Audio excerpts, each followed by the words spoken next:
Gardens Coordinator at Florence Griswold Museum.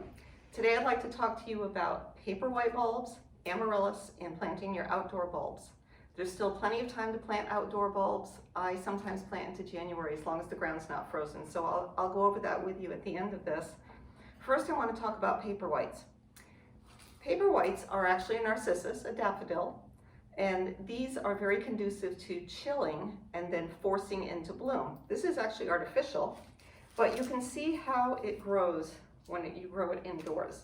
They're very strongly scented. It does affect some people. It's a little bit strong for them, very perfuming, but it's a beautiful scent. It's nice to put somewhere in your home. It will scent your entire house, really. And you can see they have tiny flowers compared to most other daffodils. The more hybridized varieties of daffodils with larger flowers, you could also chill those for anywhere from 8 to 10 weeks in the refrigerator. But either getting the pre-chilled paperwhites or doing some of the small flowering narcissus yourself is probably a lot easier. So when you buy the bulb, doesn't matter about this skin on it, you can leave it on, take it off, won't hurt the bulb. It may be sprouting already, that's okay. And you need some kind of cylindrical container that you could put water in that has an area. So this has a separate piece. There are a couple different types, and incidentally, this type you can use later on as a regular flower vase if you'd like.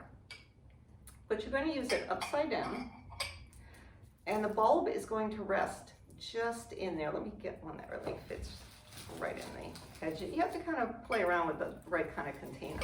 All right. So you can see that's setting in there down to about this level. So you want to fill water just to the base of that bulb. You don't want to cover the top part of the bulb at all with water because it will rot.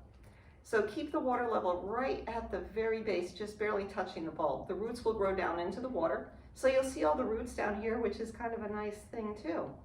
This will straighten out as it grows. You can keep rotating it if you have it by a window. It doesn't need to be in full sun, but bright light, I would definitely put it in. And then eventually it will get tall, form buds, and you'll have flowers just like this. The same is true of amaryllis. Again, these are pre-treated when you buy them. This is fake, so don't worry. But they are pre-treated, pre-chilled. If you have one from last year, that's another thing that we could go over in another video, how to take that bulb and get it to rebloom. But these are ready to go when you buy them. When you get them, they'll be cut off here at the top, and you may see a little green or even a little growth starting. Roots at the bottom. So you want a cylindrical container, something that's deep, because the roots want to go pretty deep on these. And you want to plant them right towards the top of the pot.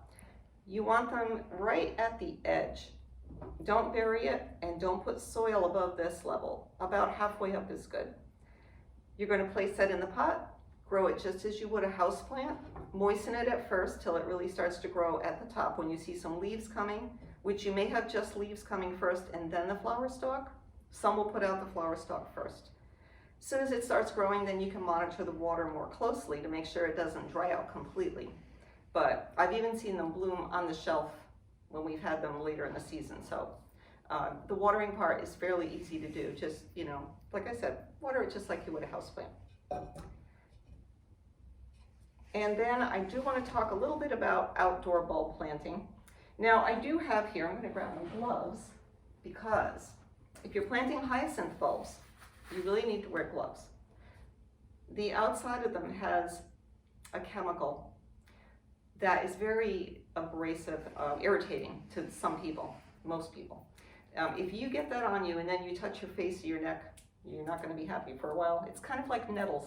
Growing up, we used to have nettles out in the cow fields. So anyway, you can see where the root zone is on this bulb. It's very easy to tell what's right side up. You're planting it in the ground just like that. General rule of thumb is twice the depth of the size of the bulb. So if you go down twice that, you're down maybe 6 inches. If you have a smaller bulb, same holds true. You can usually see roots at the bottom, growth part at the top. This one has a little bulblet coming on the side, actually 2 of them. Those will eventually come off of the main bulb. You may find them if you're digging in there and planting some annuals next year or putting some more perennials in your bed. You might find these little bulblets everywhere. And they'll eventually grow into a full-size bulb if they're in a good spot. So again, these aren't going to go quite as deep as the hyacinth because that's a smaller bulb. Narcissus, daffodil, same type of thing as paperwhite, but this is a variety more usually planted outside in the gardens, not usually forced. But you could force this one if you wanted to. Again, this has an extra bulb at the side that will eventually grow on its own. Easy to see the root part, stems coming out. Don't worry if they look a little dry. And there's still plenty of time. You can go onto some of the bulb websites. We use Van Engelen and John Sheepers. They have beautiful, great quality bulbs. You can see by these paperwhites how nice their bulbs are. These are the extra large size. Very healthy bulbs that have been shipped in just at the right time to ship to you. So they're really fresh. They haven't been stored in a retail store in the sun or getting watered. So if you have any questions, you can email me at linda@flowgriz.org.